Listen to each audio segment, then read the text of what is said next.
Bueno, para empezar me gustaría pues agradecerle a Paola y a los organizadores de la conferencia por estar acá.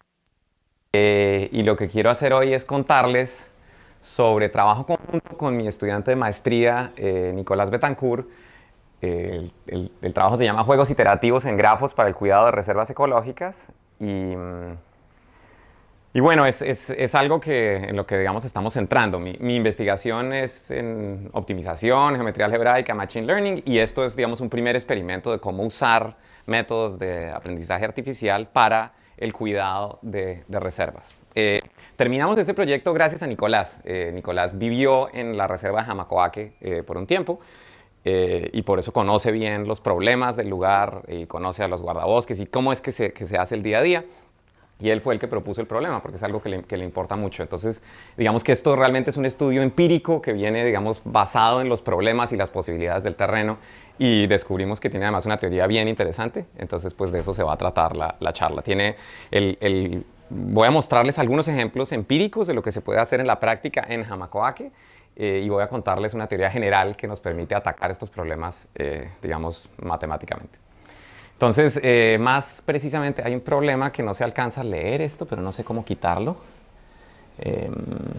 Bueno, ahí dice plan de la charla. Entonces, en última, si tienen dudas sobre el... bueno, eso es importante. Tengo slides quizás para unos 45 minutos, pero la charla está planeada para ser más larga si es necesario. Entonces, si hay en cualquier momento preguntas, por favor, siéntanse cómodos de levantar la mano y la respondemos ahí, porque no tenemos presión de tiempo. Entonces, la estructura de la charla va a ser así. ¿Esto tiene un láser? No. Además, claro, ya. Bueno, bien, no hay nada que hacer. Entonces, la charla va a estar partida en 5 partes. La primera va a ser motivación. Quiero contarles el problema específico de esta reserva que queremos estudiar. La segunda parte es como el corazón teórico de la charla.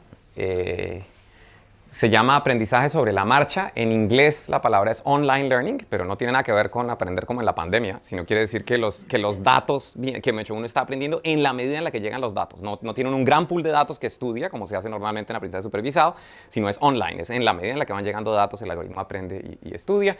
Y hay un paradigma o un problema paradigmático en esa clase que se llama multi-arm bandits, que es muy sencillo.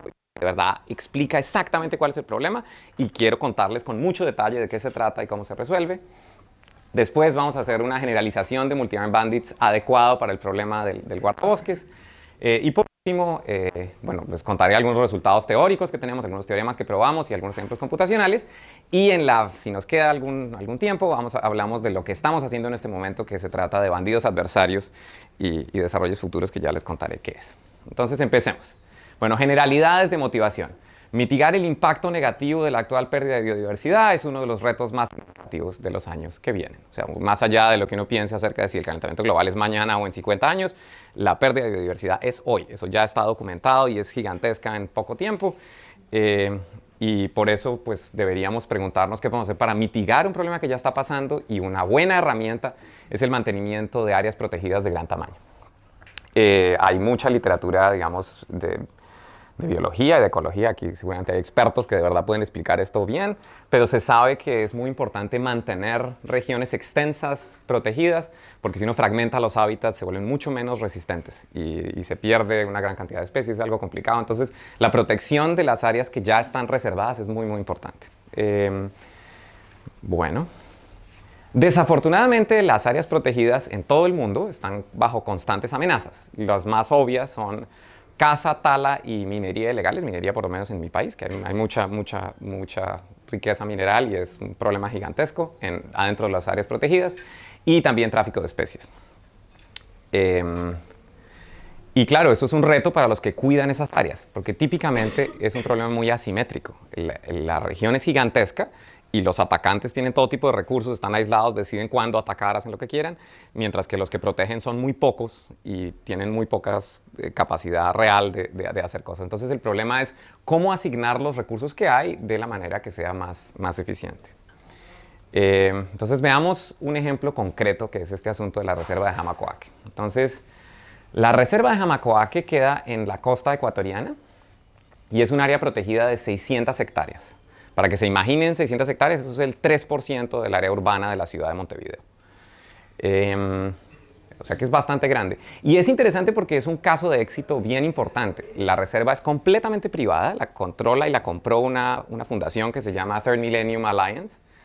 Y empezó en 2007, es decir, hace no tanto, hace 15 años empezó la reserva. Y empezó con una extensión de 95 hectáreas y desde 2007 hasta hoy creció de 95 a 600. O sea que poderse se puede. Es una cosa que ha mejorado a lo largo del tiempo, han encontrado los recursos y bueno, va muy bien. Uno mira, por ejemplo, la página de Wikipedia para ver cómo qué es lo que piensa la gente de Jamacoaque y dice muchas cosas. Esto es interesante. La Reserva Ecológica de Jamacoaque sirve como hábitat y canal migratorio clave para 6 tipos de especies amenazadas de felinos: el jaguar, el puma, el ocelote y las otras no sé ni qué son: el onchila, el margay y el jaguarundí. Creo que aquí también hay. Esa es una palabra que seguramente es guaraní.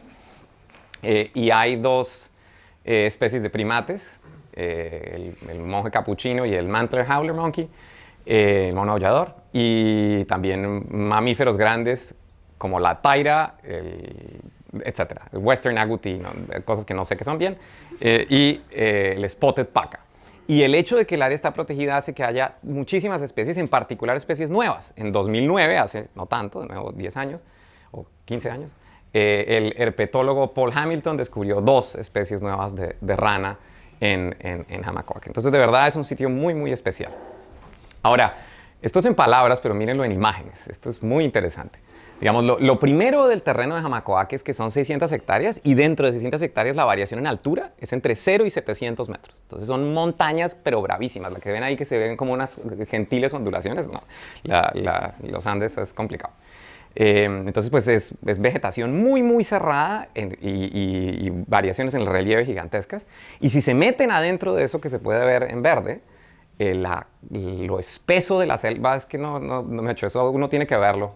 Yo no conozco Jamacoaque, pero en Colombia hay hábitats parecidos y uno de verdad no puede caminar. O sea, literalmente es tanto que no hay manera de entrar. Es una cosa que es muy, muy particular. Bueno, se ve así.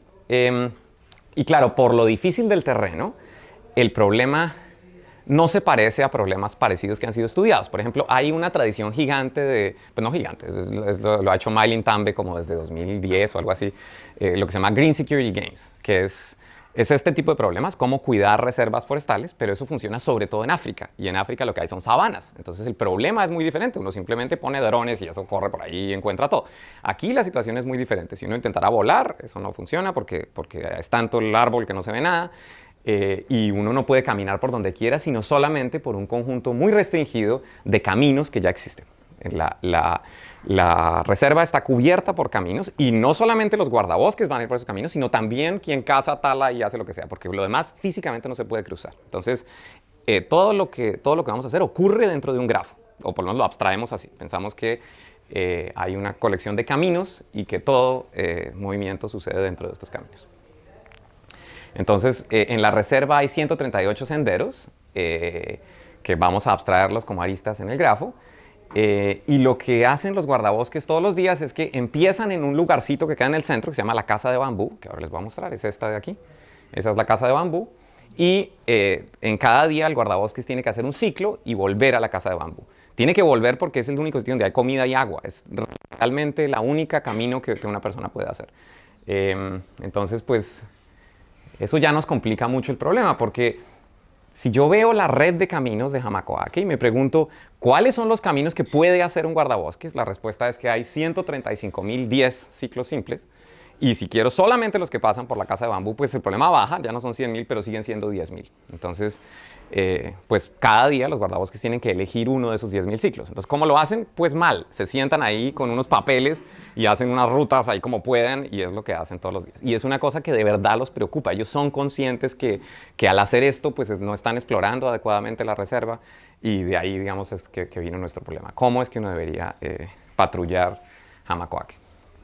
Este es el mapa, no satelital, pero sí, estos son digamos, esto es trazado con GPS, esos son los caminos de verdad que hay en la reserva. Este punto del centro, el 1, es la Casa de Bambú, y lo que les decía, entonces cada día pues tienen que escoger un ciclo posible y volver a la Casa de Bambú, y hay muchísimos ciclos en ese camino. Entonces, bueno, ¿cuáles son los problemas en Jamacoaque? Los guardabosques nos cuentan que la reserva está afectada principalmente por 2 cosas, que son tala ilegal, especialmente de madera de balso, y caza de saínos y venados. Entonces, como la tala depende de la distribución de árboles en el terreno, uno puede pensar que ese tipo de actividad ilegal es medio estacionaria, ¿sí? Los sitios donde hay árboles es donde normalmente ocurre y, por supuesto, en el tiempo la localización de los árboles va cambiando, pero es una cosa mucho más lenta, es un ritmo, digamos, gradual. Mientras que la caza de saínos y venados sí es una cosa que es mucho más dinámica, depende de dónde están los saínos y de qué sucede. Sí, sí, o sea, digamos, de los 10.000 ciclos, uno podría poner la restricción adicional de qué tanto puede caminar un guardabosques en un día y queda una gran cantidad de esos. O sea, linealmente uno sí puede recorrer la reserva en un día, pero si quisieras, digamos, recorrer la superficie, eso ya está, es la diferencia entre n y n cuadrado, ya ahí no hay manera de hacerlo. Y ahora, claro, lo siguiente es la limitación de recursos de la que hablábamos. Esas 600 hectáreas están cuidadas por 4 personas. Y esas 4 personas cada día tienen que ver qué hacen. Entonces la asimetría es una bestialidad. Y eso pues hace que estas cosas sean interesantes. Ahora, uno piensa que 4 es un número re chiquito, pero como veremos en las simulaciones no está tan mal. Eso si se hace bien, podemos ganar algo. ¿Los 4 juntos? ¿Señor? No, los 4 van independientes y eso es importante. ¿Sí? De hecho, nunca van juntos. Ellos son conscientes que es mejor, que se cubre más separados, digamos. Sí, pero se encuentran con algo ilegal. Claro, es como las películas de terror, si nos separamos, es el momento de separarnos, esa puede no ser una buena idea. No, digamos que eso es importante, o sea, típicamente Jamacoaque no es como si fuera en algunos lugares en Colombia que realmente son grupos ilegales y qué miedo meterse, no, Jamacoaque es más los pobladores de la zona y hay una que otra tala industrial, pero en general son individuos sueltos en los que lo que ellos hacen es toman fotos y los terminan multando porque hay reglas muy específicas que limitan eso, no es una situación, digamos, de haya un riesgo real físico para la salud por la naturaleza del lugar. Bueno, entonces en esta charla nos ocuparemos de los siguientes 2 problemas. Primero, cómo diseñar agendas de patrullado que permitan que los guardabosques descubran y frustren la mayor cantidad de crímenes ambientales posibles. Eso es lo primero, cómo hacer rutas. Pero también hay otra parte y es que los parques naturales típicamente no tienen memoria. Lo que la gente, digamos, un guardabosques está ahí por unos años y ese guardabosques se vuelve un experto en una zona y es un duro y sabe muchísimo, pero luego esa persona se va y ese conocimiento se pierde. Entonces, ¿qué es lo importante? ¿Cuáles son las zonas relevantes? Pues obviamente son un grupo que se conoce muy bien, entonces los nuevos aprenden de los viejos y hay una cosa cultural que se transmite, pero nos gustaría de pronto sistematizar esa información y eso es otra de las cosas que el proyecto quiere aportar. ¿Cómo guardamos esa información disponible para que los guardabosques puedan tomar mejores decisiones? Entonces, el problema es bien difícil por varias razones. Primero, hay 10.000 ciclos válidos en la reserva. O sea, hay muchas opciones que el guardabosques puede tomar, hay pocos guardabosques y la localización, cantidad y rutas de los cazadores es desconocida y eso nos lleva a una situación que si lo han visto o si han hecho algo de Machine Learning, seguramente lo han descubierto antes, que son problemas en los que hay, por un lado, la necesidad de explorar. Uno quiere descubrir todo lo que pueda actividad ilegal en la reserva, pero también hay necesidad de explotar, de ir a los lugares donde yo sé que es más probable que haya actividad ilegal. Y hay que manejar o balancear esas dos cosas. ¿Sí? Bien. Entonces es exploración y explotación. Esas dos cosas generalmente se contraponen, son fuerzas en conflicto. Y lo que uno quiere ver es cómo concilia las dos de una manera que el resultado total sea eficiente. Entonces esa era la motivación. ¿Preguntas sobre lo de Jamacoaque? Señor. Sí. ¿Cómo se implementa? Porque a priori yo tendría que pensar en la universidad una infraestructura bastante notoria. Sí, por ejemplo, en mi país buscan minería ilegal con satélites. Esa es la forma, porque son, digamos, dragas grandísimas y pues el ejército viene y pone bombas. Pero eso es complicado, o sea, es un problema porque es que es muy rentable. Entonces uno puede destruir las dragas, pero el oro en Colombia vale tanto que uno las compra más rápido de lo que el ejército las rompe. O sea que es una situación, es muy complicado. Creo que la única opción ahí es, pues hay reglas claras que uno debe decir esto se puede hacer y esto no, y hay que hacer enforcement de manera constante. Intentar, digamos, deteriorar esas estructuras a partir de persistir. Pero sí, la forma en la que se busca minería ilegal es con satélites, porque típicamente deja unas muestras grandes. Y hay también minería artesanal ilegal, que es como, por ejemplo, la gente que saca oro con mercurio en los ríos, y eso es súper contaminante y tiene muchos... pero eso sí creo que debería buscarse así también. Hay patrullar y ver qué pasa, pero me imagino que hay otros retos asociados a una actividad como esa. Bueno, entonces sí. Entonces ahora pensemos teóricamente cómo es que resuelve uno estos dilemas de exploración y explotación. Entonces la mejor manera de entender eso es con un problema muy simple que abstrae la esencia de lo que queremos estudiar, que se llama un multi-arm bandit. Entonces, pues déjenme contarles de qué se trata. Un jugador tiene un conjunto de M máquinas tragamonedas. Máquinas tragamonedas como las del dibujo. Son un poco ochenteras, pero pues es lo que hay. Entonces hay 1, 2, 3, 4, 5, 6, 7 máquinas y cada una de ellas es diferente. Están numeradas, ¿sí? En cada turno, el jugador elige una máquina, tira el brazo correspondiente y obtiene una cierta cantidad de dinero. Entonces, y la pregunta es, ¿qué estrategia tiene que seguir el jugador para maximizar el dinero que gana en, digamos, T turnos? Le damos un presupuesto. Puedes jugar 100 veces y la idea es cómo utilizar esas 100 veces. Entonces, ¿qué es lo que sucede? Lo que sucede es que, pues, cada máquina es un aparato independiente y, pues, las máquinas no son entre sí iguales. Hay algunas máquinas que son mejores que otras. Hay unas que cuando uno tira la palanca le dan un retorno, por supuesto. Todo esto es aleatorio, ¿cierto? Uno realmente no está seguro de cuál va a ser el retorno que le da la máquina, pero uno podría preguntarse en promedio cuánto retorna la primera máquina, en promedio cuánto retorna la segunda, en promedio cuánto retorna la tercera y así. Y la pregunta es, ¿cómo hago yo para ganar en ese juego? O para que me vaya bien. Entonces, claro, si supiéramos las medias, si supiéramos cuál de las máquinas tiene o sea, qué media tiene la primera máquina, qué media tiene la segunda y así, pues el problema sería muy sencillo. ¿Qué es lo que uno debería hacer? Claro, agarramos la mejor máquina y jugamos sola en esa, ¿cierto? Eso es fácil, eso llamemos la mu estrella, la que tiene la mejor media. Entonces, sí, uno busca la mejor máquina mirando cuál de los mius es el más grandote y la usamos todos los turnos y se acabó.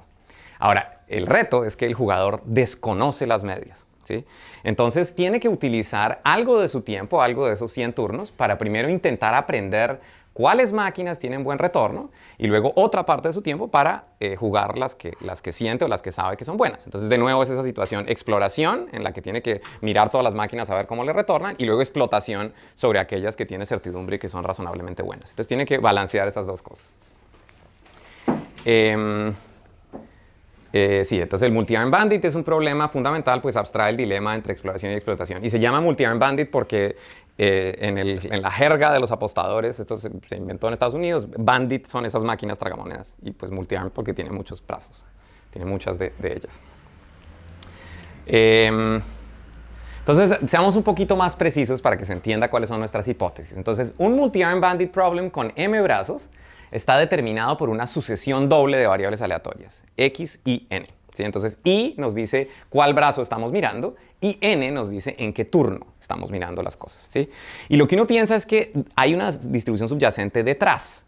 Puede que yo no sepa cuál es el retorno de la j-ª máquina en el tercer turno porque en el tercer turno moví otra máquina. Pero no importa, el modelo matemático dice que habría un retorno si yo hubiera jalado la palanca. ¿Sí? Y vamos a hacer ciertas hipótesis sobre la estructura de las distribuciones de esos valores. Entonces piensen x y 1 pues son el valor de todas las máquinas en el primer turno. X y 2 es el vector de valores de todas las máquinas en el segundo turno y así.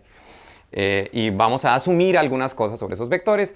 Vamos a asumir independencia de un brazo con su pasado y con los demás brazos. Es decir, diferentes máquinas son entre sí independientes y lo que yo jale en este turno no está determinado por lo que la máquina me dio en el pasado. Son realmente variables aleatorias independientes. Asumimos que los retornos están contenidos en un intervalo. Por simplicidad escogemos 0, 1, pero eso no importa. Y asumimos, y esto es importante, que la distribución de x y n es la misma para todo n. ¿Sí? O sea, que estoy pensando que la máquina tiene una variable, la máquina no va cambiando en el tiempo. O sea, no es un app, es una máquina mecánica de los 80s, que tiene una cierta estructura y se mantiene fija. No va evolucionando en el tiempo, reaccionando a lo que hacemos nosotros. Y nuestro problema es cómo escoger brazos sucesivamente para maximizar el retorno esperado usando la información disponible, es decir, basándonos solamente en los retornos que sí observamos. No en todos los valores de las variables, sino solamente en las que yo voy marcando turno a turno. Bien, eso es formalmente de lo que se trata el problema. Y ahora, claro, lo siguiente que uno tiene que pensar es, bueno, pero ¿por qué un problema como estos podría resolverse? Si a mí no me dan las medias, que es en última instancia lo que tengo que buscar, ¿cómo hago para encontrarlas? Y aquí, digamos, lo que uno usa es la idea más fundamental de la estadística. El teorema fundamental de la estadística, que es el lema de Glibenko-Cantelli, que todo el mundo debería saberlo. Y para allá voy. Entonces Entonces, sí, el punto es que a partir de un sample de una distribución, uno puede estimar su media. Eso es lo que estoy diciendo. Es una cosa muy sencilla, pero esa estimación tiene muchas cosas. Entonces, bueno, primero, ¿cómo estimamos el retorno? Pues lo que se hace siempre. Uno agarra los retornos de los primeros n turnos y promedia y mira a ver cuánto le dio, ¿sí? Esa cantidad, Sn, se llama la media muestral y uno sabe que esta Sn tiene valor esperado igual al parámetro que estamos buscando, a mu. Y tenemos cosas muy fuertes muy importantes como la ley débil de grandes números, que nos dice que la probabilidad de que el valor mu que desconocemos esté lejos del valor Sn que sí conocemos, básicamente tiende a cero en la medida en la que yo tengo suficientes samples, ¿sí? Entonces, lo que dice la ley débil de grandes números es que uno puede aprender los promedios de una distribución a partir de samples de la misma.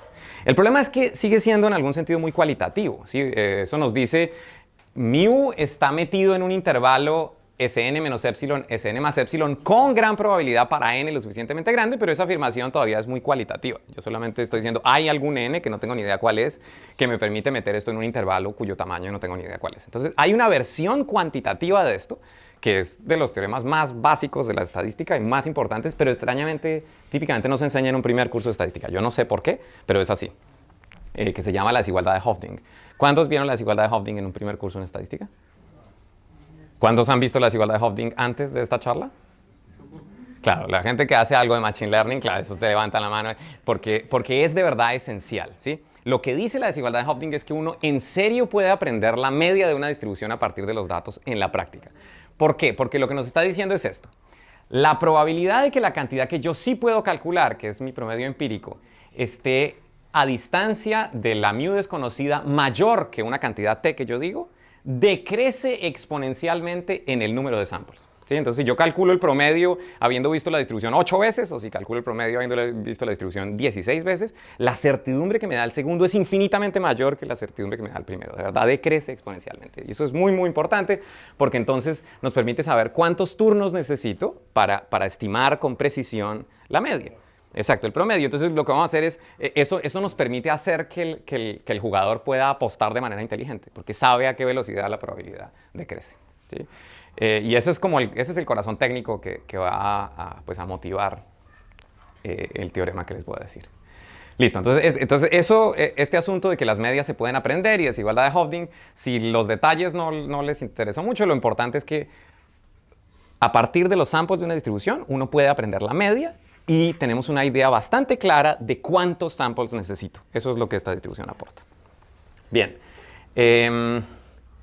Ahora, en un multi-arm bandit problem tengo muchas estrategias que uno podría intentar, un espacio de estrategias gigantes. ¿Qué cosas voy a intentar hacer? Entonces, lo primero que uno necesita es un concepto de calidad, algo que le permita a uno distinguir cuál es un buen algoritmo de un mal algoritmo, y eso es lo que voy a explicar en este slide. Entonces, el concepto fundamental es esta idea regret, el arrepentimiento de un algoritmo, y es una idea bien central, entonces sí es importante. Entonces, ¿qué es el regret? El regret es una cantidad que depende del turno. Entonces uno dice el regret en n turnos, y lo que hace el regret es comparar qué es lo mejor que podríamos hacer en el mundo, que es esa estrategia, pues la que ustedes dijeron. Escoja la máquina que tiene la mejor media y utilice esa máquina todos los turnos. Eso es mu estrella por n, la mejor de todas. Y quiero comparar eso con lo que mi algoritmo hace, cualquier algoritmo A, en promedio. Entonces, esta suma de aquí lo único que está haciendo es mirar cuánto produce mi algoritmo en promedio. Y yo quiero medir la distancia entre esas dos cosas. El regret es la diferencia entre esas dos. Entonces, evidentemente, el regret siempre es positivo, ¿cierto? Porque uno nunca va a poder ir mejor que este algoritmo mu estrella. Pero lo que uno querría ver es qué tan lejanos están esas dos cantidades, qué tan pequeño es el regret. ¿Qué tan pequeño es el regret? Y sí, entonces el regret siempre es positivo y nuestro objetivo es hacer esta cantidad lo más pequeña posible. Sí, entonces cada algoritmo tiene un regret y lo que yo quiero es intentar entender cuál es la estructura del regret como función de n. Señor. Pero, o sea, ahí estás asumiendo de que ya tu muestra lo obtuviste con una certeza. No, eso es muy importante. El regret es una cantidad puramente teórica. ¿sí? Yo nunca puedo calcular el regret de un algoritmo porque necesitaría saber las medias para poder escribir lo que está aquí a la derecha, ¿sí? Pero lo que sí puedo hacer es, esta cantidad no la puedo calcular exacta, pero la puedo acotar. Yo voy a decir el regret es menor o igual que una cantidad, pero esa cantidad sí es calculable. Entonces, y me va a servir para cualquier colección de Muse esa cota que vamos a armar. ¿Ok? Es muy buena esa pregunta, señor. Dime. ¿Siempre se apuesta a la misma cantidad? Sí, sí, digamos, la manera en la que estamos concibiendo esto es, debería haber un costo que está fijo por cada turno, entonces yo resto esa cantidad a ambos lados y por lo tanto la diferencia desaparece. Entonces, si en todos los turnos se apuesta lo mismo, o si se apuesta lo mismo en el algoritmo óptimo que en el que uno está utilizando, esa cantidad simplemente se cancela y no afecta el regret. ¿Sí? Bien, entonces listo. Ahora déjenme contarles un algoritmo específico. Algo clave es que supongamos que uno se perdió en toda esta explicación de regret, no le interesa, está perfecto. Hay algo que uno puede aprender de acá y es que el algoritmo que les voy a describir para resolver multi-arm bandits es supremamente simple y fácil de aplicar. Es mucho más fácil de aplicar que de entender. Entonces, pues déjenme contarles cómo es. Entonces, en 2002, Auer, Chesabianchi y Fisher proponen una política que se llama Upper Confidence Bound para el problema del multi-arm bandit. Y lo interesante que viene en el segundo slide es demostraron que esta política se comporta muy, muy bien. Tiene un regret chiquito, que es lo que queríamos. Entonces, ¿cómo funciona? Entonces, el jugador tiene que llegar y primero tiene que jugar cada brazo una vez. Y después, lo que va a hacer en cada turno es dos cosas. Primero,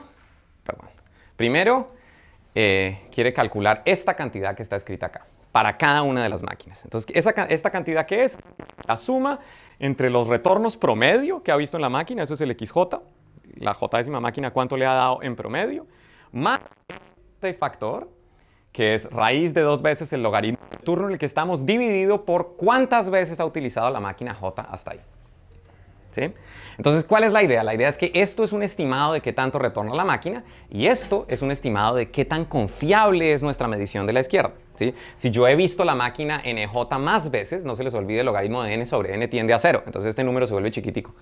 Mientras que si yo tengo muchos turnos, pero de esos muchos turnos he visto poquitas veces la j-décima máquina, pues hay bastante ruido todavía. Mi estimación no es nada precisa. ¿Sí? Entonces, combinando estas dos cosas, pues uno construye estas cantidades y esta cantidad es un número para cada una de las máquinas.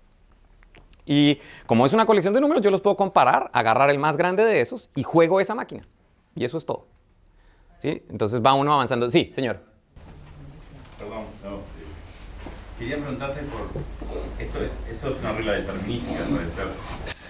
Eso es una regla determinística. Pues más o menos, ¿no? Porque este XJ barra es aleatorio, porque va dependiendo de los retornos de la máquina en el tiempo. Pregunta en realidad igual en la anterior, donde el regret estaba definido en función del horario esperado de los T. Y eso, yo pensaba, si no tiene una regla fija, no sería un valor esperado, ¿no? ¿Por qué pone valor esperado ahí? Porque hay aleatoriedad en las máquinas. Incluso si tú tienes un algoritmo determinista, pues digamos... Porque los test son una función, son una variable aleatoria también. Exactamente, los test dependen de las decisiones que tomaste anteriormente, que a su vez depende de los retornos anteriores, que son aleatorios. Entonces la totalidad es aleatoria y por eso hay valor esperado. Pero es cierto, y eso es muy importante, que el regret es una cantidad determinista. ¿Quedó claro el Upper Confidence Bound? ¿Cómo se usa? Bueno, entonces ya saben, si tienen un problema de exploración y explotación, hagan esto y van a ver que lo resuelve bien y lo resuelve bien por este teorema. Entonces, Auer, Chesabianchi y Fisher prueban también en 2002 que el regret satisface esa cota que está puesta ahí a la derecha. Entonces, ¿qué es lo que hay que entender de esta cota? Pues como tenemos poco tiempo, no vamos a mirarla con mucho detalle. Lo importante es, estas cosas son constantes y lo único que depende de n es este logaritmo que tienen acá. ¿Sí? Entonces lo que está diciendo es el regret es menor o igual que el logaritmo de n. Y del logaritmo que hay que saber que es un número chiquitico comparado con n. ¿Sí? El logaritmo del número 2 a la n es n. Entonces el logaritmo de verdad es muy pequeño comparado con n. Entonces lo que nos está diciendo es, pues la política que estamos haciendo no tiene regret de 0. Pues no se comporta también como la óptima, lo cual pues es lógico porque uno tiene que gastar algo de recurso en aprender dónde están las medias. Pero la diferencia entre la política óptima y la nuestra es del orden del logaritmo de n. Es muy, muy pequeña comparado con n. Y por ejemplo, sucede el fenómeno demente para mí, que es que si uno mira el regret dividido por n, o sea, el regret promedio, qué tanto se arrepiente uno a cada turno, en la medida en la que el juego se juega más y más y más, el regret tiende a 0. Entonces uno en promedio está comportándose tan bien como si conociera las medias. Es algo sensacional. Un poco las conoce, ¿no? Vos estás, ese término raíz de el anterior. Sí. El término que suma, vos tenés que maximizar el X y el J que maximiza eso. Sí. Ese término en la raíz cuadrada se va achicando. En la medida en la que vas aprendiendo, Claro, correcto. Vos aprendés las medias y jugás las medias. En definitiva, estás jugando siempre. Pero más o menos, porque por ejemplo, hay una alternativa a este algoritmo, que es como lo primero que uno intentaría, que es yo estimo mis medias y me le boto a la media estimada más alta. O sea, simplemente quito este término e intento maximizar eso, ¿sí? Pero si uno hace eso, el algoritmo no funciona. Tienes un regret mucho mayor que el logaritmo de n. Entonces, la escogencia de la estructura de ese término es muy importante, ¿no? Pero eso es más importante al principio y no tan importante. Correcto, es más importante al principio y no tan importante al final, correcto. Pero lo importante es que la tasa en la cual es importante es la correcta. Si yo hubiera puesto por aquí 2n sobre nj o 2, sí, no sé, raíz de n sobre nj, que también se iría hacia 0, no funcionaría igual. Es algo muy, muy especial de la escogencia de la estructura que depende de la forma de la desigualdad de Hoffman. Entonces, si la demostración del teorema consiste en probar que para toda máquina subóptima el valor esperado de las veces que uno utiliza la máquina subóptima es pequeñita usando la desigualdad de Hofding, y algo muy interesante es que esta cota es la mejor posible. Se sabe por un resultado de la ley Robbins que para cualquier estrategia cualquiera, esta cantidad, el número de veces que uno utiliza máquinas subóptimas es mayor o igual que el logaritmo de n sobre una cantidad que es la divergencia de Kullback-Leibler entre PJ y la mejor distribución posible. Así que el resultado de arriba, esta cota para R de n, es la mejor posible. No hay nada mejor que eso. Así que pues es un gran algoritmo. Listo, ahí terminamos la parte del multi-arm bandit. ¿Preguntas? Mato. Me queda dando vueltas el tema de la autocorrelación. Sí. Digo, porque en el caso cuando vos detectás a alguien en un lugar, la probabilidad que encuentres a alguien en la siguiente ronda baja. Y lo mismo, o sea, cuando alguien caza, puede ser tan... Entonces hay como una autocorrelación negativa, ¿no? Entonces, Tienes toda la razón, y eso es de lo que voy a hablar en la última parte de la charla, porque claro, digamos, como hablábamos ayer, ¿no? Incluso si uno está pescando, los peces comienzan a ser reactivos con lo que imagínese la gente. Pues sí, hay toda una cosa, pero de pronto para adelantar, porque no sé, digamos, esto se va a ir complicando, entonces de pronto ya en esa parte no voy a ser muy claro, pero como para ir adelantando, hay una versión del multi-arm bandit que se llama multi-arm bandit adversario, y uno puede probar que no importa lo que haga la distribución de los retornos, o sea, puedes eliminar toda hipótesis estadística, eliminas la independencia entre máquinas, eliminas la independencia entre turnos, y con todo y eso se puede aprender. Lo que pasa es que la velocidad del regret es mucho mayor. Lo que te cambia es la distribución de los moves. Sí.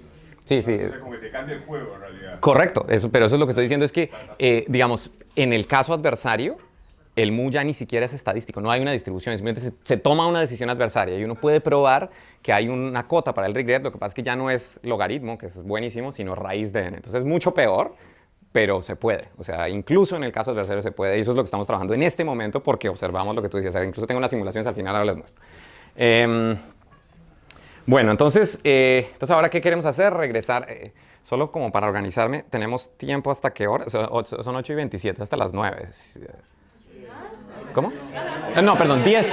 Es que yo estoy con horario de Bogotá, estoy 2 horas antes. Entonces son 10:30, entonces sería como ¿hasta qué horas? Como para... Hasta las 11, listo, buenísimo. Entonces, si se aburren o cualquier cosa, háganme alguna señal y podemos irlo winding down de forma que no sea... Bien, entonces listo, volvamos al problema de Hamakoake. Entonces, ¿será que podemos pensar el problema del guardabosques como un multi-arm bandit? ¿Cierto? Ahora que tenemos nuestra nueva herramienta, usémosla. ¿Sí? A ver si, como dicen, si lo único que uno tiene es un martillo, todo parece un clavo, pues intentemos eso. Entonces, pues en primera instancia, sí, vamos a hacerlo a las patadas, vamos a meter un map como sea. Entonces, podemos imaginarnos que pensemos en un solo guardabosques, como por concreción, luego pensamos qué hacer con los otros 3, pero uno solo. Y ese guardabosques tiene que escoger un ciclo, y uno podría pensar que cada ciclo, cada uno de los 10.000 ciclos de la reserva, es una máquina independiente. Y el guardabosques tiene que aprender qué tan probable es que ahí en ese ciclo haya actividad ilegal, o pues mejor dicho, el guardabosques gana en la medida en la que descubra actividad ilegal dentro de ese ciclo, igualito que en el multi-arm bandit. Pero cuando yo hago eso, hay varios problemas. Primero, hay demasiadas medias que estimar. Si yo tengo 10.000 ciclos, tengo 10.000 medias que estimar, y aunque vimos que esa estimación es buena, crece exponencialmente, pues igual en un año tiene 365 días, y si tengo 10.000 para arrancar, pues ya perdí. Entonces eso no es una buena idea.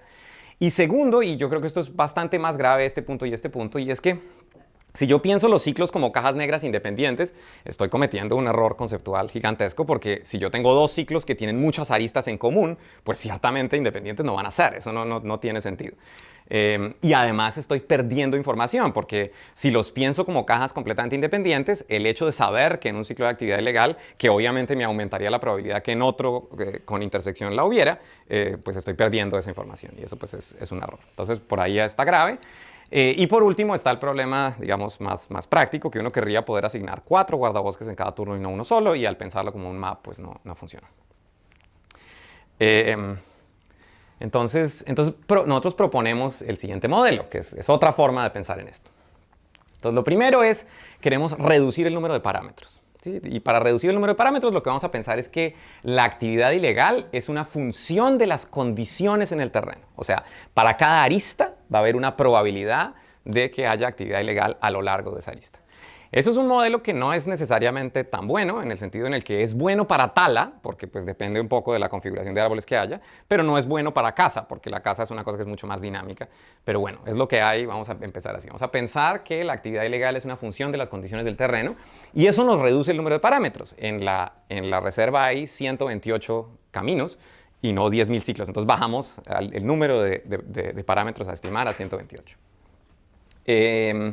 Entonces, claro, postulamos que tales actividades ocurren en cada arista según una Bernoulli con un cierto parámetro, y asumimos que estas se samplean independientemente cada día y son independientes para diferentes aristas. De nuevo, toda hipótesis que solo se cumplen aproximadamente, pero es de donde vamos a arrancar.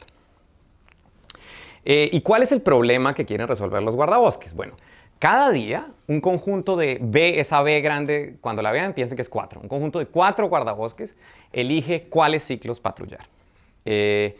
Los guardabosques quieren descubrir actividad ilegal en la reserva, pero también quieren visitar aquellos lugares donde saben por experiencia que la actividad ilegal es más probable.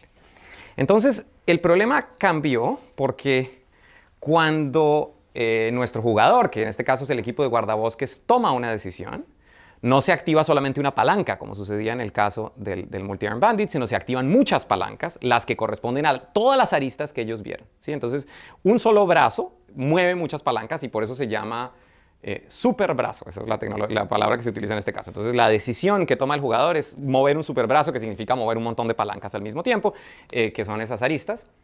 Entonces, el jugador, el equipo de guardabosques, activa un conjunto de brazos del problema en cada turno, todas las aristas de los ciclos seleccionados, y anota los datos observados. Eso es muy importante. En tiempo real, esos datos observados se van a anotar. O sea, ellos caminan y simplemente dicen aquí hubo actividad ilegal, aquí no hubo, aquí sí hubo, aquí no hubo, unos y ceros, y esos unos y ceros los vamos guardando para su uso posterior.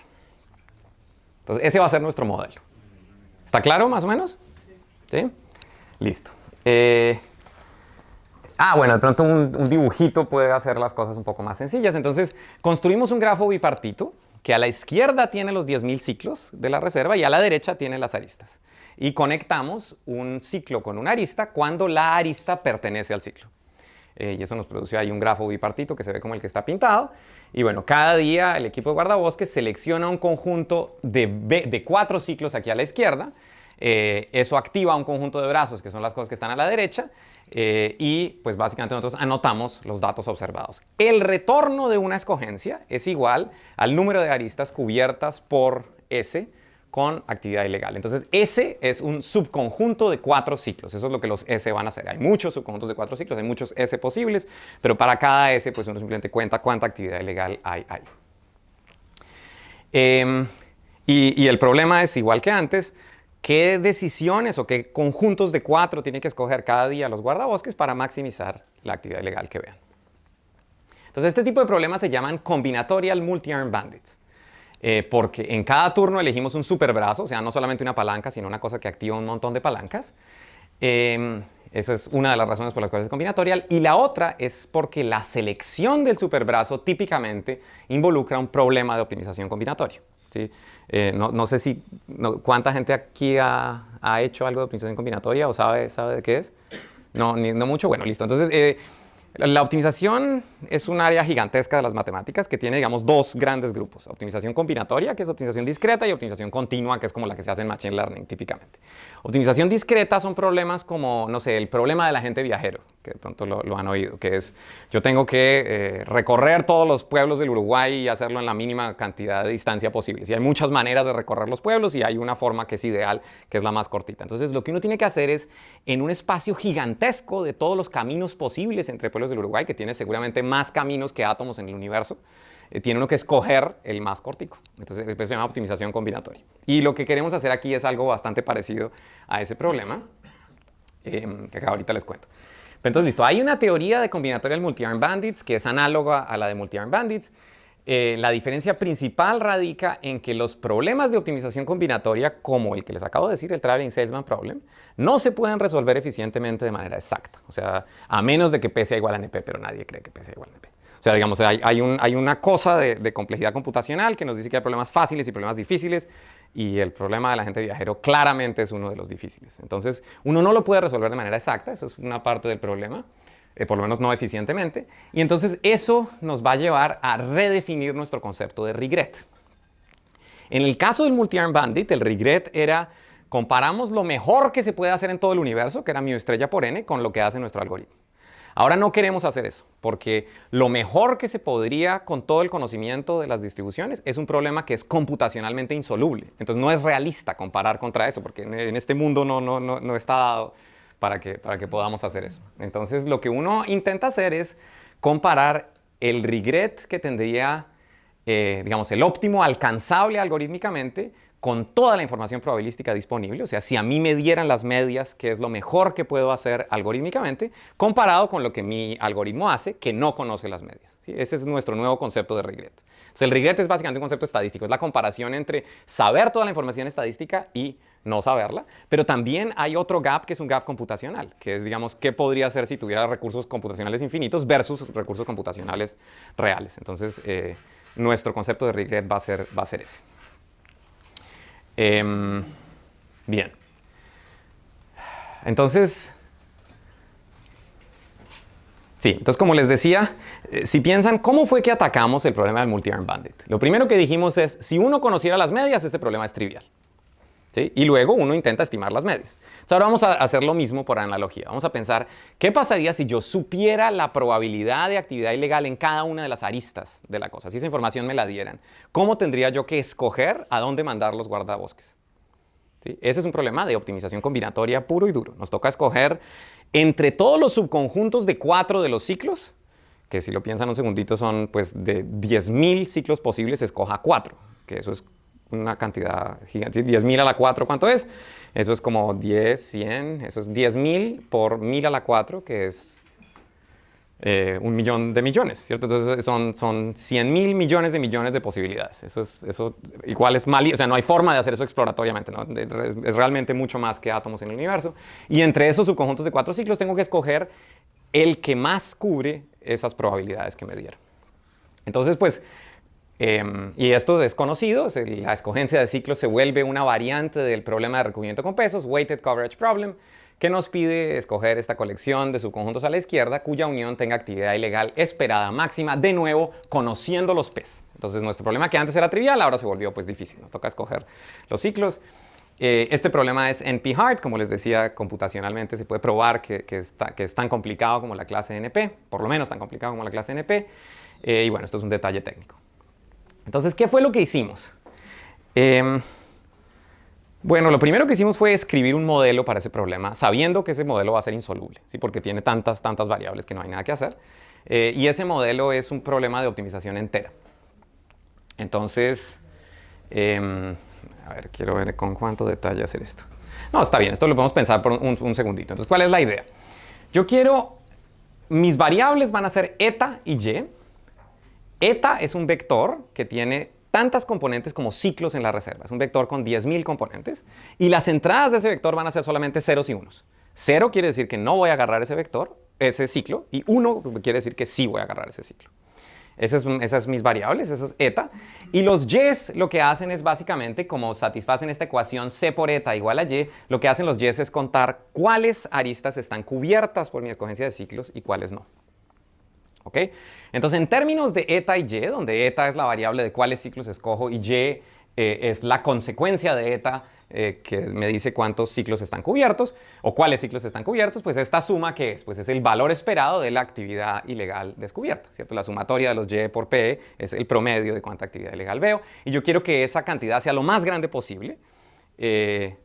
Y, digamos, la única restricción que pido es que la sumatoria de los ZJ sea igual a 4. ¿Y eso por qué es? ¿Por qué? Porque hay 4 guardabosques y tengo que escoger 4 ciclos, ¿cierto? Eta tiene un montón de ceros, tiene que haber 4 unos en algún lado. Entonces, este problema es lo que se llama un problema de programación entera porque tiene la restricción que eta j es un entero y que y es un número natural. Entonces, bueno, uno mira ese problema y ese problema uno lo intenta resolver y es imposible de resolver porque es grandísimo. Entonces, lo que hicimos fue ignorar estas restricciones enteras, convertirlo en un problema continuo, decir, eta j está metido en el intervalo entre 0 y 1, ya no solamente son ceros y 1, sino ahora los eta j van a ser números entre 0 y 1. Y ye ya no es un número natural arbitrario, sino está metido en el intervalo entre 0 y 4. Y al hacer eso, cuando yo elimino las restricciones enteras, paso de un problema de programación entera a un problema de programación lineal. Y programación lineal está en P. Y eso quiere decir, en la práctica, que uno puede resolver problemas gigantescos. Digamos que yo por mi trabajo en consultoría he tenido que resolver problemas de optimización grandes y es impresionante. O sea, uno puede resolver un problema con 100.000 variables y 50.000 restricciones en segundos. Es realmente maravilloso, señor. Una pregunta. Sí. Ahí estás haciendo la versión continua de este problema discreto. Sí. ¿Por qué no usaste simplex o cualquiera de los métodos de programación lineal? Pues, digamos, el simplex es un método de programación lineal que recorre sobre los vértices, ¿de acuerdo? Entonces, uno en principio podría, si supiera la clausura de los puntos enteros, si yo supiera la clausura convexa de los puntos enteros, podría meterle esas ecuaciones y usar simplex. El problema es que digamos, yo sé decir eta j pertenece a 0, 1, pero no sé una descripción convexa, es decir, una descripción en términos de desigualdades de ese conjunto. Y sería gigantesquísimo, o sea, existe, y hay un teorema general que me dice que tal descripción existe, pero construirla explícitamente requeriría dar una colección exponencial de desigualdades. Entonces, simplemente no puedo, aunque teóricamente podría, porque lo único que quiero es optimizar sobre la clausura convexa de los puntos enteros, escribir las desigualdades para poderse meter a un computador requiere resolver un problema exponencial. Entonces, eso no se puede. Entonces, lo que hicimos fue ignorar la restricción y demostrar un teorema. Demostramos que cuando uno ignora esta restricción, entonces el eta ya no va a ser ceros y unos, sino va a ser una cosa continua. Con esa cosa continua construimos una distribución de probabilidad, sampleamos esa distribución de probabilidad sin reemplazo y eso nos produce 4 ciclos y probamos que los ciclos que uno produce de esa manera no son el óptimo, pero no están lejos del óptimo. Logramos demostrar que esa colección de ciclos tiene un peso de por lo menos 1 menos 1 sobre multiplicado por el óptimo, o sea, por lo menos el 80% del óptimo, básicamente. Entonces, también es un estimado razonable de la mejor cubierta posible. Y lo bueno es que este problema sí lo podemos resolver, digamos, no en tiempo real, pero rápidamente. Se demora, yo qué sé, 10 segundos en contestar cuáles son los ciclos que tendrían que correr los guardabosques en cada turno. Entonces, digamos, esta parte estuvo un poco técnica, de pronto quiero repetir qué fue lo que hicimos. Entonces, imagínense que uno conociera las probabilidades de las aristas, que esas probabilidades nos las dieran. Y con esas probabilidades quiero encontrar qué ciclos escoger. Entonces, ese problema es muy difícil y lo que hicimos fue construir una relajación polinomial. O sea, hay una caja negra a la que yo le meto esos pesos y me produce 4 ciclos súper buenos. Que hay una garantía teórica que son súper buenos, aunque no son el óptimo. ¿Estamos de acuerdo? Esa fue la cosa. Pero claro, igual que en el caso del multi-arm bandit, ya dijimos, bueno, si yo conociera las medias, ¿qué pasa? Si yo conociera las medias, tengo que resolver este problema y estoy bien. Pero la realidad es que no conozco las medias. Entonces tengo que mezclar el problema que teníamos antes con el que tenemos ahora. O sea, lo siguiente que tengo que hacer es que tengo que encontrar alguna manera de ir aprendiendo las medias en la medida en la que vamos avanzando. Y eso nos lleva a esta generalización del Upper Confidence Bound, que se llama combinatorial Upper Confidence Bound, que nos va a decir qué hacer. Entonces, de nuevo, es un algoritmo que es fácil de implementar. ¿Cómo funciona? Entonces, para inicializar, uno recorre ciclos que cubren la reserva una vez. Eso, no quiero recorrer todos los ciclos de la reserva, quiero recorrer unos que cubran a todo el mundo. Y eso no es tan difícil. Por cada arista escojo uno y eso me cubre todo. Entonces, uno primero recorre esos ciclos o puede utilizar información a priori histórica. Bueno, hay muchas maneras de inicializar el algoritmo.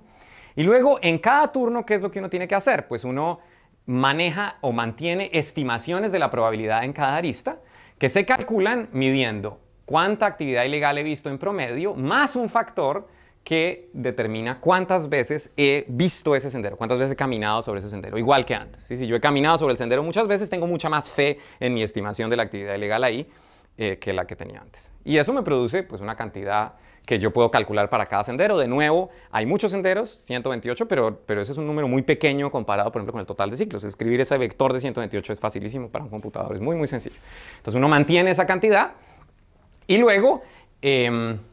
Entonces, mantiene esa cantidad, pero ahora esta cantidad la uso de la siguiente manera, y eso es lo interesante.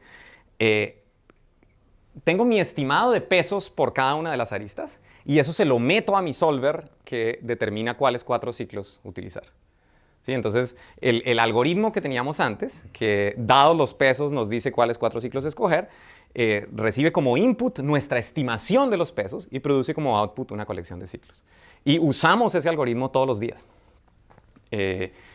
Y ya, eso es. ¿Sí? Entonces, en cada turno hay entonces, digamos, el proceso se parte en dos. Hay una estimación de parámetros estadísticos y un problema de optimización que dice qué decisión hay que tomar. Y todos los días, a partir de los ciclos que se patrullan, pues eso nos permite refinar nuestros estimados y uno va iterando, iterando, iterando. Y lo chévere es que hay una garantía de eficiencia. Entonces, bueno, de nuevo, definimos el regret, lo que les decía. El regret es lo mejor que podría uno hacer con un algoritmo de aproximación, que es n veces tomar el óptimo, conociendo las probabilidades, menos el valor esperado de lo que nuestro algoritmo haga. Entonces es el mismo regret, pero lo importante es que aquí no es el óptimo de verdad, sino el óptimo en el mundo real, el óptimo que uno puede alcanzar con un algoritmo polinomial. Entonces, si el regret depende del vector desconocido de probabilidades reales, comparamos el óptimo que podríamos garantizar prácticamente conociendo las probabilidades con lo que nuestro algoritmo produce sin conocer las probabilidades. Eso es lo que queremos. Y utilizando un teorema de Chen, Wang y Yuan, ellos dos están en Microsoft Beijing y Yuan está en Cornell, probamos un teorema que es una garantía, que nos dice, de nuevo, los detalles no son tan interesantes, pero no son interesantes, pero no tenemos tiempo de mirarlos con cuidado. Lo importante es, observen cuál es la dependencia en n de esta expresión. Es incluso mejor que la del multi-arm bandit original. ¿Sí? En vez de un 8 hay un 6. Entonces, 6 veces el logaritmo de n. Y pues eso es muy bueno porque quiere decir que en promedio el regret que uno obtiene pues tiende hacia 0. O sea que esto es básicamente lo mejor que puede hacer. ¿Sí? Y hay una cota inferior parecida en el caso de MAP. O sea, este es el mejor tipo de algoritmo que uno puede tener para ese tipo de problemas. Obviamente este regret no está tomando en cuenta el tiempo de cálculo necesario para hacer la optimización. ¿Sí? Pero no importa, el regret lo que nos da es como una garantía de la calidad de la solución. A esto hay que sumarle que hay que usar unos recursos especiales que les encuentran las rutas todos los días a los cazadores. Déjenme ahora mostrarles cómo funciona esto en la práctica, que tenemos un demito que hicimos. Sí, de pronto, sí, resumiendo, si uno, digamos, se perdió en todos los detalles de esta cosa, no pasa nada, la idea es así. Tenemos una máquina que a los cazadores les dice, que a los guardabosques les dice qué hacer cada día y que recibe como input los datos que ellos anotan durante el día y se va reaccionando a esos datos todo el tiempo. Entonces cada día les dice qué hacer. Entonces imaginémonos, estos son simulaciones sintéticas, imaginémonos que nosotros sabemos lo que va a hacer el cazador, pero no se lo decimos a nuestro algoritmo. Entonces voy a construir una distribución de actividad ilegal para ver qué tan bien se comporta el algoritmo. Entonces, imaginémonos que tenemos un cazador que vive por ahí, en el pueblito Camarones, que es junto al parque, y le gustan esta ruta y esta ruta, y las usa básicamente con probabilidades iguales. Entonces, como resultado de eso, este cazador tiene esta distribución de actividad ilegal en la reserva. ¿Sí? Entonces, observen, por ejemplo, este pedazo está clarito porque pertenece a esta ruta y a esta ruta. Como pertenece a dos, pues aquí es muy probable encontrarlo, y así, eso es la forma en la que se construye la actividad ilegal.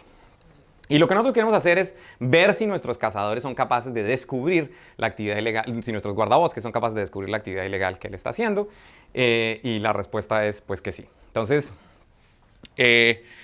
aquí está lo que hace el cazador, pero el algoritmo no lo sabe.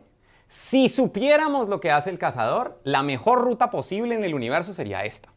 Si los guardabosques supieran lo que hace el cazador, deberían botársele a esta ruta.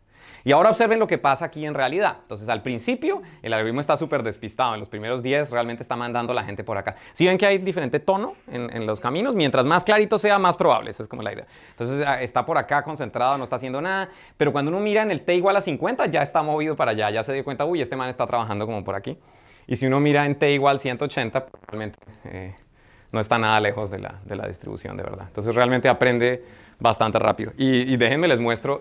Tengo por aquí un demo, a ver si lo podemos correr.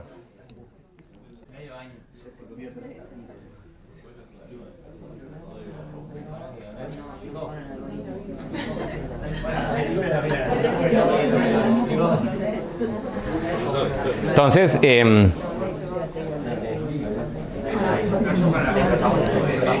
entonces déjenme cómo se ve o qué es lo que está haciendo este demo. Aquí a la derecha les está mostrando la agenda de patrullaje que está mandando todo el tiempo, ¿sí? Entonces esa agenda de patrullaje simplemente va cambiando según lo que diga el algoritmo. Entonces lo que le va a decir el algoritmo, estoy haciendo un solo guardabosques, como por simplicidad para mostrar esto. Entonces ese guardabosques pues va haciendo esto y ahí vamos viendo cómo va evolucionando la distribución de patrullaje. ¿Sí se puede ver algo o no mucho? No sé el link del video. El link del... No, pero si haces clic en demo, en el slide, ahí te entra el link. Claro, eso es... Sí. El money de middle attack está grave, necesitamos, sí. ¿Cuánto hace que implementaron esto? No, nada, 3 semanas, estamos... Sí, es muy instantáneo.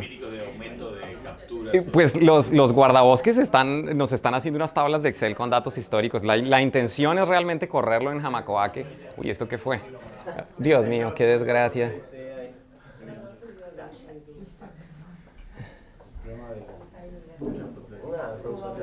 Sí, dime. Vos arrancás al principio y haces todos los recorridos que pasan por todas las aristas. Sí. Y después empezás a como a tirarle los recorridos que deberían hacer. No empezás a tener como un sesgo porque estás recorriendo los nodos que vos dijiste y capaz que hay nodos que no estaban al principio, que tienen actividad grande y no la estás tomando en cuenta y siempre te quedas por ahí. Justamente lo que prueba el teorema es que no, que el algoritmo eventualmente va a darse cuenta. Exactamente. Sí, esa migración que se veía... Claro, ese proceso... ¿no? Como que arranca en un extremo y va avanzando y lo va persiguiendo. Esa es como la idea, sí. Había uno que estaba alto, entonces ahí lo va llevando, pero si se le escapa, igual lo va a recorrer en algún Sí, momento. exacto. Digamos, o sea, obviamente esto es bonito, pero que claramente tiene limitaciones, como creo que algunos de ustedes ya estaban observando, que es tipo, se echó medio año antes de descubrir esto, en ese proceso seguramente la gente va cambiando. Pues depende, porque si son taladores, medio año está perfecto, porque los árboles no se van a mover en 120 días, y lo bueno es que, pues funciona igual de bien. Esto por alguna razón está llevándonos a no sé qué cosa. Okay. Sí. Sí, catching. De pronto debe estar escuchando la charla y entonces propuso catching smugglers. Sí. Sí, pero una pregunta. De todas maneras, a ver si estoy entendiendo bien, ¿no? Dale. Te permite ir siguiéndolo de atrás, pero puedes llegar a predecir los cambios de movimiento que hace para emboscarlo, digamos, como... Los cambios. No, como si hubiese un cambio de estrategia del cazador. Un poco lo que... Sí, Mecho, ya les... pasa cuando la gente también Claro. aprende esto. Justamente. Entonces, lo siguiente que tendría uno que hacer es preguntarse qué pasa con la reactividad del cazador. Entonces, déjenme mostrarles algunos ejemplos de qué pasa. Entonces, esta raya de acá es el reward óptimo. Esto es lo que uno tendría si tuviera toda la información a priori. Si ese es el mío estrella por n. Entonces, obviamente es inalcanzable. Si el cazador es un cazador que tiene una distribución estacionaria, unos lugares donde le gusta ir y que no reacciona a lo que nosotros hacemos, entonces el algoritmo rápidamente aprende y luego tiene básicamente el mismo comportamiento que el óptimo de ahí en adelante. O sea, se da cuenta muy bien. Y ahora lo que decidimos nosotros es involucrar algo de reactividad. Entonces nos inventamos 2 tipos de cazadores. Uno que se llama Discourage Poacher, que es que cuando lo descubren, deja de hacer eso por unos días.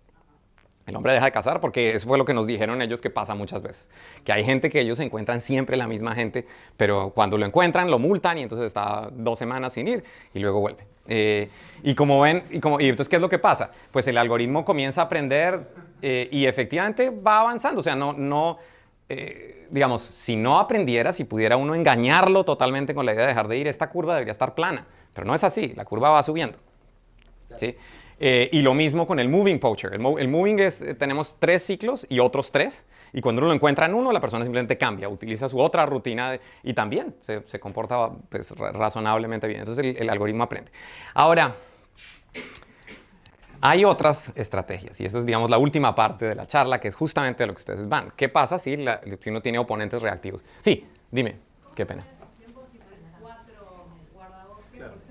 No tengo idea, es una buena pregunta. Es que esto lo estamos haciendo ahorita, o sea, tiene 2 semanas y no tengo ni idea, pero yo creo que debe ser por lo menos 4 veces mejor. Sí. Dime. Sí. ¿Cómo cambiaría si tenés por cada un guardabosque más o uno menos? Eso lo podrías hacer. De acuerdo, eso es porque además es un argumento que uno podría hacer como busquemos la cantidad óptima de guardabosques, ¿sí? O sea, de pronto hay una curva que uno pudiera seguir dependiendo de sí. Eso es, sí. No, porque también hay un costo, digamos, no va a ser 30 trillones de guardabosques, sino una cosa que sea razonable, digamos. Es mejor Picasso.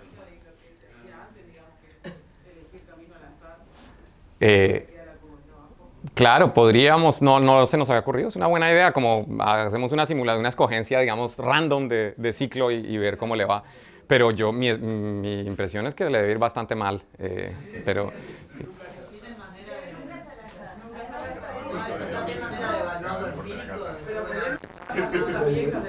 sí. Sí, o sea, digamos, eso sí, podría uno por lo menos hacer backtesting, alguna cosa, estoy de acuerdo. Lo que pasa es que si uno viene a mirar, digamos, mucha de esa memoria se perdió, ellos de verdad no saben qué ruta siguieron, es como que es difícil, o sea, no, parte del interés de estas cosas es sistematizar lo que están haciendo, eso es. Entonces, bueno. No, elegimos primero qué harías, darle a ellos. Ajá, exacto. ¿Qué harías y comparar con lo que nosotros les proponemos? Sí, eso está bien. Y digamos, día a día uno podría ir haciendo una comparación. Sí, exacto. De pronto se dan cuenta y decir rápidamente. Pero bueno, hay otras estrategias que vale la pena seguir y que se han estudiado y que son muy interesantes. Digamos, como muestra la gráfica anterior, el algoritmo propuesto se comporta peor con respecto a oponentes reactivos que lo que se comporta con respecto a oponentes estacionarios. Y eso pues es algo que querríamos entender, digamos, ¿qué tanto peor? Porque yo sí veo, digamos, el hecho de que esta curva siga subiendo quiere decir que algo está aprendiendo, o sea, el algoritmo no es del todo malo para eso, pero uno querría una garantía teórica de que eso es lo mejor que se puede hacer. Bien, entonces hay 2 caminos que seguir, que son ambos interesantes.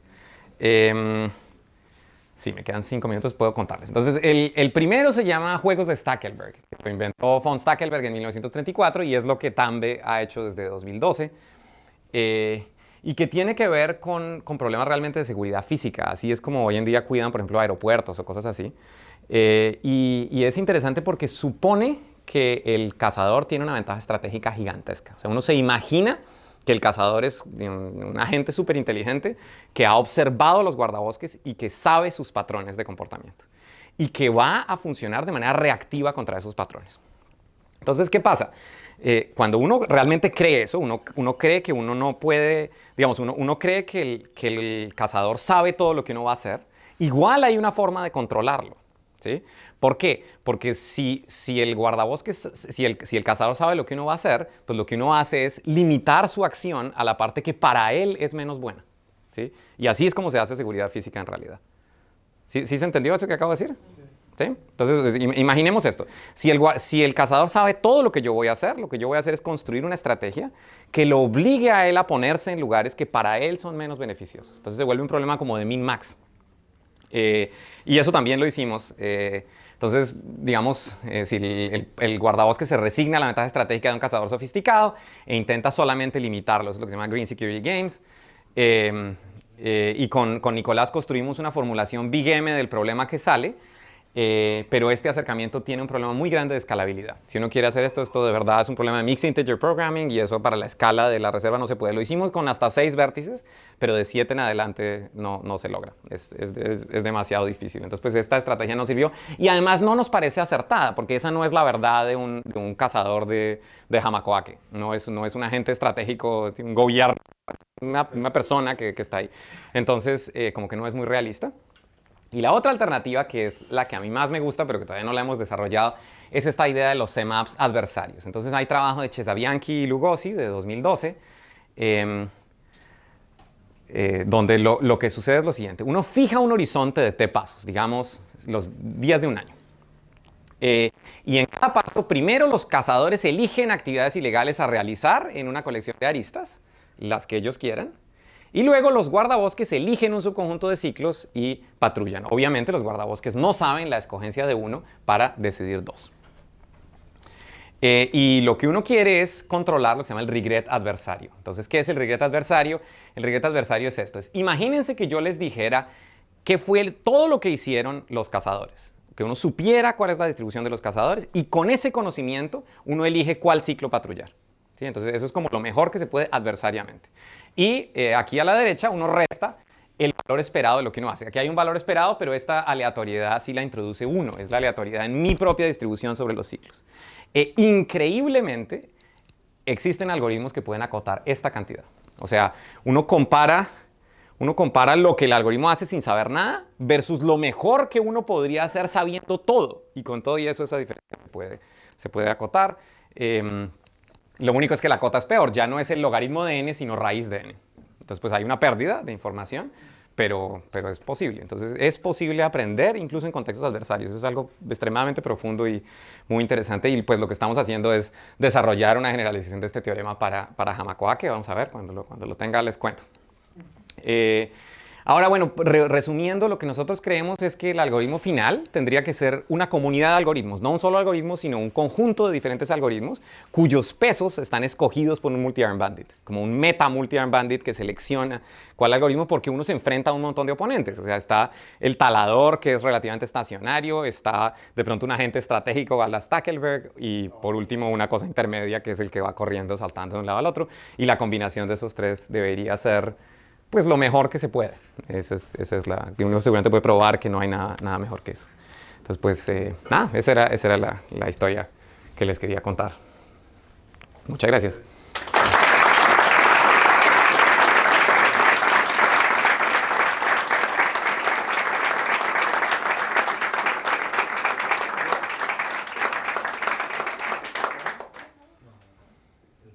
¿Preguntas? Seguramente ya hicieron algunas, pero... Mato. Muchísimas gracias, me encantó la charla. Gracias. No, también es como súper útil en temas de relevamiento, de diversidad y de educación de distribución. Los diseños experimentales son bastante subóptimos, ¿no? O más intuitivos, ¿no? O sea, tienes toda la razón, de acuerdo. Observas, es recorrer un camino y contar la presencia de una especie o contar la cantidad de especies en cada uno, ¿no? Claro, es perfectamente el framework. Qué interesante, tienes razón. Sí, es exactamente el mismo problema. Exacto. Sí. Exacto, los ciclos de relevamiento. Exacto, hay que cambiar, puede uno cambiar los slides, hacerle paste de otro. Sí. Exacto. Elijan lugar y lo hacemos. Sí, yo me imagino también en áreas marinas, que era algo que se hablaba ayer en la presentación de pesca, que me pareció muy interesante. Había como otro montón de aplicaciones de esto.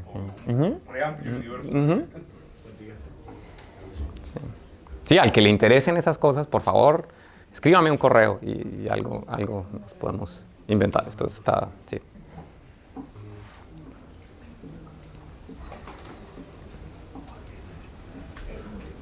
Capaz que me perdí. Lorena, dime. No, pero el grafo subyacente, ¿no?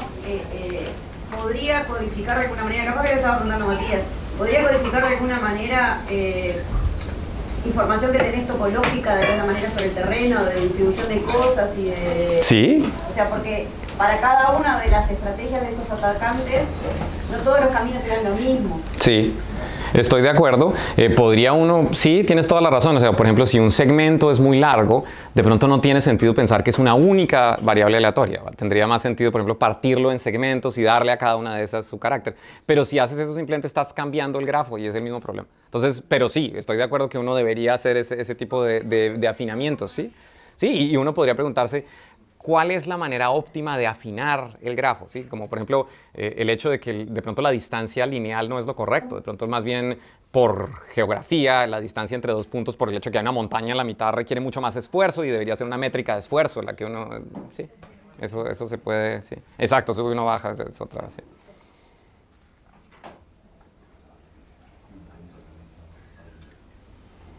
Bueno, Para señor. Para el de Stackelberg, vos Sí. le querías dejar en los lugares que eran menos óptimos para ellos. Sí. ¿Qué toman de referencia para eso? O sea, Sí, estoy de acuerdo. Ese es el problema, claro. Por ejemplo, ahora están diciendo la geografía, pero capaz que te lleva a un lugar donde hay esos árboles que necesitaban, entonces es un costo que asumís.